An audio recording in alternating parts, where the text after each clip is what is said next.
देने का जो सबसे बड़ा बेनिफिट होता है वो ये होता है कि कंपनी को ये पता लग जाएगा that you have approached a lawyer and you are serious to take it to court. जो कंज्यूमर कंप्लेंट है उसके फॉर्मेट आपको ऑनलाइन मिल जाएंगे, तो उसमें अपनी अपनी स्टोरी जो है वो आप मेंशन कर सकते हो।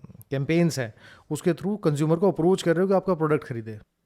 देखो, ये डिसाइड करने से पहले कि कंज्यूमर कंप्लेंट आप कैसे फाइल करोगे, उसका ड्राफ्टिंग का तरीका क्या होगा, फाइलिंग का तरीका क्या होगा, पहले आपको ये समझना बहुत ज़रूरी है कि कंज्यूमर कंप्लेंट आप किस किस सिचुएशन में फ़ाइल कर सकते हो।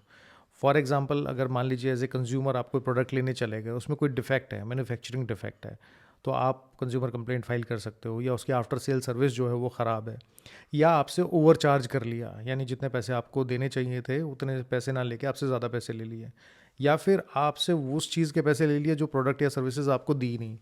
या फिर जैसे आप मॉल में चले गए, आपने बोला जी हमने 10,000 रुपये की शॉपिंग की, 20,000 रुपये की शॉपिंग की, और जब आप कैरी बैग की बात आती है तो कंपनी बोलती है कि नहीं, आपको कैरी बैग जो है वो परचेज़ करना पड़ेगा।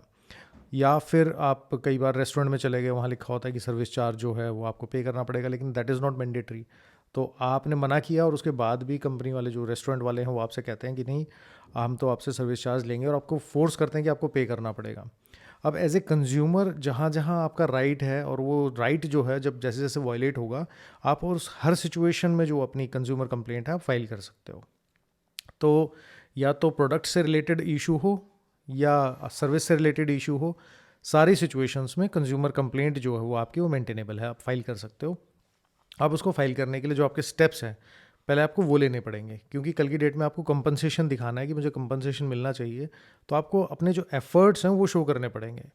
तो सबसे पहला जो स्टेप है वो आपको करना क्या चाहिए कि जो as per consumer protection act कुछ गाइडलाइंस हैं, उसके हिसाब से हर कंपनी ने एक टाइम दे रखा है, कूलिंग ऑफ टाइम, कि कोई भी प्रोडक्ट है अगर आपके पास आ गया, उसमें कोई डिफेक्ट है, तो आप 30 दिन के अंदर जनरली आप उसको रिटर्न कर सकते हो, या फिर आपकी जो रिटर्न पॉलिसी है, रिफ़ंड पॉलिसी है, वो मेंशन होनी चाहिए।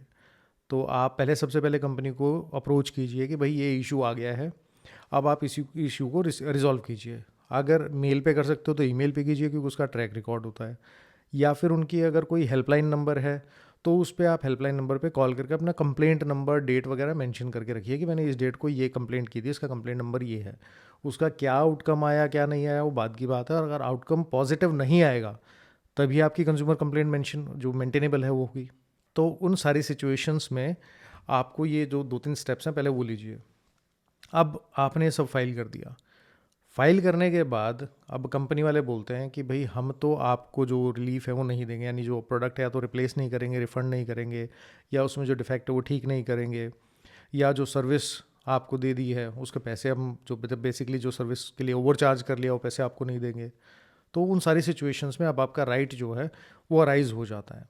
तो आप कंपनी को ये बताने के लिए कि that you are ready to take legal action, क्योंकि कंज्यूमर प्रोटेक्शन एक्ट में ना कहीं लीगल नोटिस देने का प्रोविज़न नहीं है, और ना ही कोई मैंडेट है। तो आप क्या कर सकते हो, आप किसी लॉयर को अप्रोच कर सकते हो और कंपनी को एक लीगल नोटिस भेजिए, और उसमें मेंशन कीजिए पुरानी कंप्लेंट, पुरानी कंप्लेंट नंबर, डेट, इशू, और जो बिल वगैरह आपके पास है उसके बिल नंबर वगैरह, उसकी डेट और जो अमाउंट है सब कुछ मेंशन कीजिए, और कंपनी को वो लीगल नोटिस इशू कीजिए। तो कंपनी को जब आप लीगल नोटिस देंगे, तो लीगल नोटिस देने का जो सबसे बड़ा बेनिफिट होता है वो ये होता है कि कंपनी को ये पता लग जाएगा that you have approached a lawyer and you are serious to take it to court. अब उस सीरियसनेस के बेस पे कंपनी ये डिसाइड करेगी कि whether the company should take the chances of you going to the consumer court और not.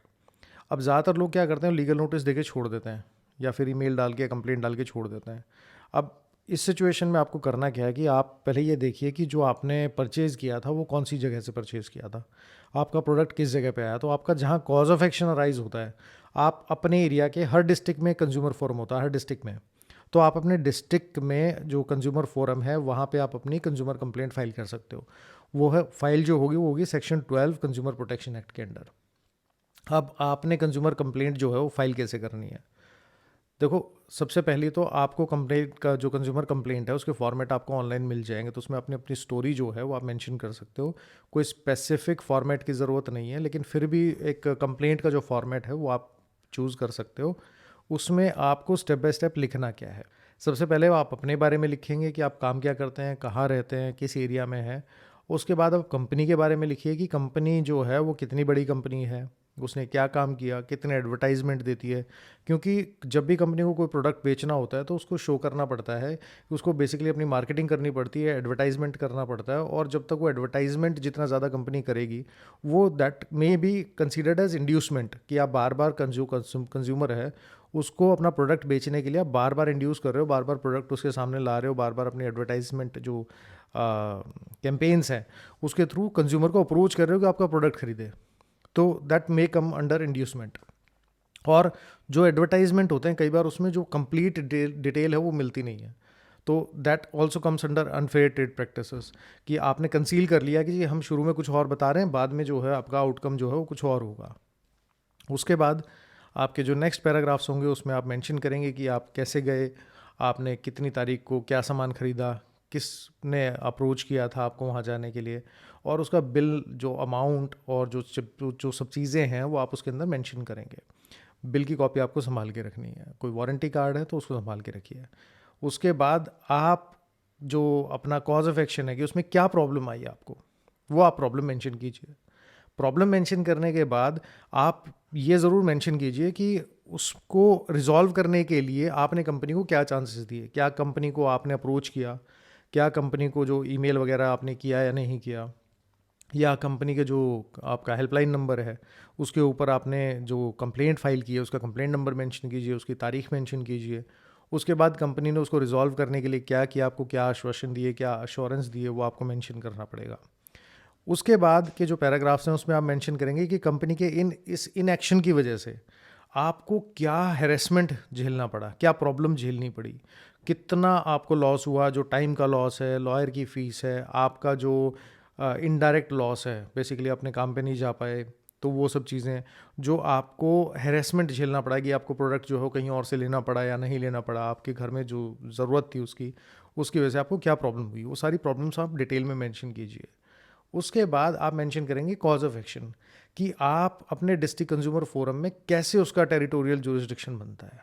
तो आप अपने जो प्रोडक्ट है वो कहाँ यूज़ किया, कहाँ परचेज़ किया, कैसे डिलीवर हुआ, कहाँ से पेमेंट हुई, वो चीज़ें आपको मेंशन करनी पड़ेंगी। अगर ऑनलाइन पेमेंट हुई है तो आप ऑनलाइन मेंशन कर सकते हैं कि मैं इस टाइम इस जगह से मैंने ऑनलाइन पेमेंट की थी, क्योंकि जो कंज्यूमर फोरम है उसका जुरिस्डिक्शन डिसाइड होता है कॉज ऑफ एक्शन से जनरली।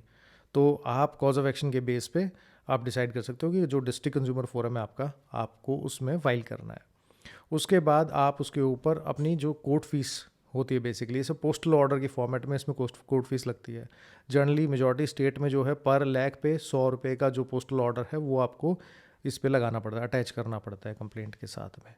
तो आप जितने लाखों का क्लेम डालेंगे उतने अमाउंट का पोस्टल ऑर्डर आप कंपेरेटिवली जो रहता है 100 रुपये पर लाख के हिसाब से, वो आप उसमें अटैच कर सकते हो। उसके बाद आप अपनी प्रेयर मेंशन करेंगे। अब प्रेयर में क्या मेंशन करेंगे, पहली प्रेयर जो होगी that will be related to the refund और रिटर्न। सेकंड, जो अमाउंट आपने दे दिया उसके ऊपर कोई इंटरेस्ट अगर बनता है तो वो। थर्ड, जो आपकी लिटिगेशन की जो फीस लग गई, जो कोर्ट फीस लग गई, या जो कोर्ट लॉयर का फीस जो लॉयर की फ़ीस है, वो सब आप उसमें मेंशन कीजिए कि मुझे ये सब चीज़ चाहिए। उसके बाद आप अपनी कंपनसेशन अमाउंट मेंशन कीजिए कि कंपनी कितनी बड़ी है और उसके हिसाब से आपको कंपनसेशन कितना मिलना चाहिए। कुछ जैसे कंज्यूमर कोर्ट है वो 2-3 हज़ार रुपये जो कंज्यूमर को कंपनसेशन है वो अवार्ड कर देते हैं, लेकिन बहुत सारे कंज्यूमर फोरम ऐसे भी जो 30-30, 50-50 हज़ार रुपये जो अवार्ड है वो कर देते हैं।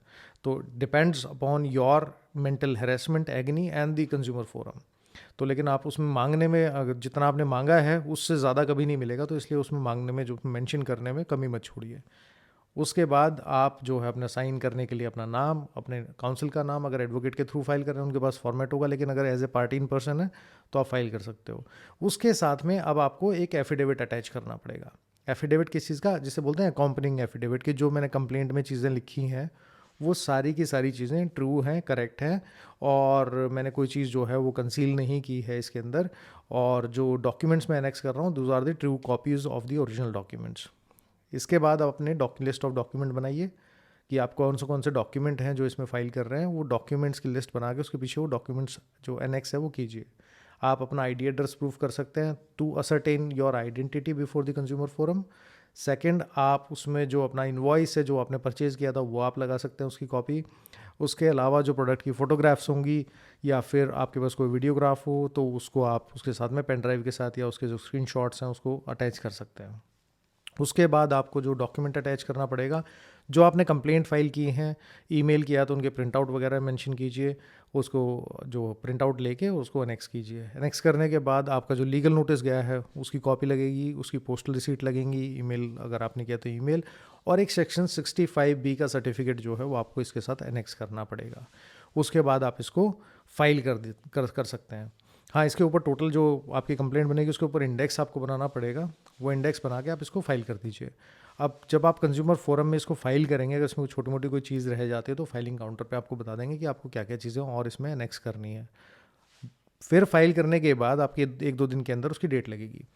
उस डेट पे आपको कंज्यूमर फोरम में जाके बताना है कि किस तरीके से आपका कॉज ऑफ एक्शन है, किस तरीके से आपके एरिया में जो ये बनता है मेंटेनेबल है, कितनी कंपनसेशन आप क्लेम कर रहे हैं, अपोजिट पार्टी ने क्या गलती कर दी और कैसे कर दिया।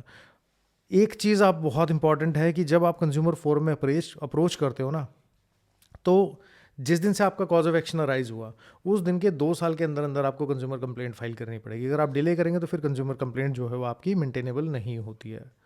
फिर आप जो कंज्यूमर फोरम है सामने वाली पार्टी को नोटिस करेंगे और उसके बाद आपका जो कंज्यूमर कंप्लेंट का जो केस है वो टाइम टू टाइम चलता रहेगा।